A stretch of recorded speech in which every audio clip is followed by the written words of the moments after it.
Hello and welcome back to Tech Essentials PH. Today we'll talk about a top-tier gaming mouse. When it comes to gaming mice, may isang mouse na nasa bucket list ng marami. Ito ay ang GPRO Wireless or GPRO X Superlight. The price tag for the GPRO Wireless is around 6,000 pesos while the GPRO X Superlight retails at around 7,000 pesos. Oo, nakakalaki ng mata yung presyo niya kaya naman dito sa video na ito, magbibigay ako ng GPRO alternatives specific sa shape na mas pasok sa budget ninyo.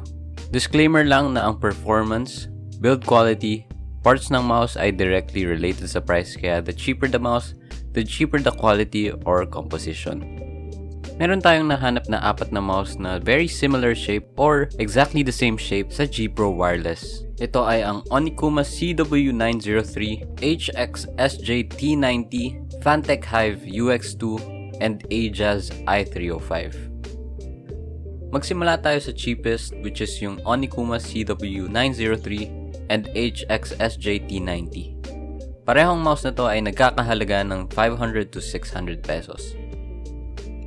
The Onikuma CW903 weighs around 110 grams and straight giveaway na agad na Onikuma was going for a gamey look with this mouse. Honeycomb shell packed with a lot of RGB. Marami daw siyang RGB modes connected per DPI setting. The DPI button is a hexagon following the honeycomb theme and gives the user access to 7 DPI settings ranging from 800 to 6400. At the bottom we'll see the layout of the skates. It has a long skate up top, one around the sensor, and 2 at the bottom part of the mouse. Solid shell siya sa bottom but actually may onting light na nakikita revealing a honeycomb design again behind what seems to be a thin shell. Also makikita rin sa bottom yung sensor niya which they claim is IC199. The sensor isn't quite known so I can't say anything good or bad about it. However, if this mouse suits your interests, then I can link you to an in-depth review in the description box below. Next is the HXSJ T90. This mouse is the second lightest in this list. HXSJ claims it to weigh around 90 grams.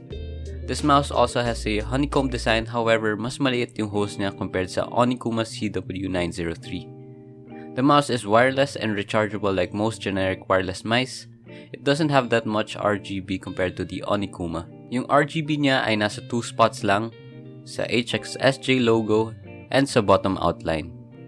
Yung DPI button niya mas sleek looking, hindi tulad ng Onikuma, at meron siyang DPI controls from 800 to 3600. Under the mouse, we can see na different yung layout niya compared sa GPRO Wireless. May isang oval shaped skate per corner.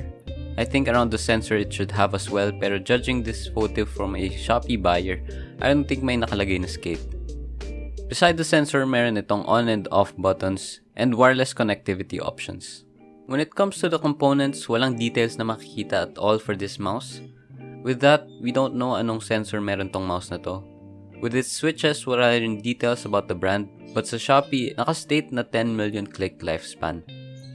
Personally, I would pick this over the Onikuma CW903 for the lighter weight, wireless function, and less RGB. Moving on to a more expensive option priced at 2,000 pesos is the Fantech Hive UX2. This mouse is the lightest among other GPRO copies, weighing at just 74 grams without the cable. Di lang siya sa weight number 1 actually. Sa list na to, siya rin yung pinakamahal. Pero sabi ko nga kanina, the cheaper the mouse, the cheaper the quality or mouse composition. At dahil may presyo itong Fantech Hive UX2, ay siya ang may mga quality components and features. For its specs, again 74 grams weight, PixArt PMW 3360 sensor which is the same sensor na ginagamit sa very popular na mouse which is the glorious Model O. Ang DPI range niya ay 100 to 12,000, it supports 1000 Hz polling rate, at ang main switches niya ay Huano with a 50 million click lifespan. Lastly, meron siyang tinatawag na personalization plus software kung saan pwede mong makustomize ang button assignments, macro editing, sensitivity, lighting, and many more features. Last but not the least, ang ating best GPRO alternative, the Ajaz I305. This mouse costs 1,700 pesos, and finally, we have a GPRO alternative that doesn't have a honeycomb design. It weighs around 110 grams, so it's a bit on the heavier end. It has a similar shape but not quite the exact shape with the GPRO. Medyo mas payat siya. On the bottom of the left mouse button, we have 4 LED modules which acts I think as a battery level indicator. It has 2 DPI buttons para no need to cycle all DPI settings. Pwede na lang up and down. Sa thumb buttons meron forward, backward, and sa gitna ay for double click. Under the mouse naman nandito yung USB dongle niya, on and off switch at relatively large skates sa upper and bottom part. Pag-usapan naman natin yung components. Meron itong PAW3338 sensor which is slightly better than the PMW3360 sensor na meron si Fantech Hive UX2. Huyu switches with a 50 million click lifespan, 2.4 GHz wireless and wired. If ikukumpara natin siya sa Fantech Hive UX2, iisa lang ang disadvantage nito which is the weight.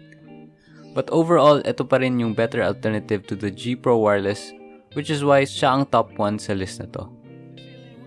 Lahat ng products na na-discuss ko dito ay available sa Lazada or Shopee. I'll leave a link to each product sa description box if ever interested kayo in any of these or curious sa shape ng GPRO Wireless or GPRO X Superlight. Thank you for watching Tech Essentials PH. I'll see you on the next one.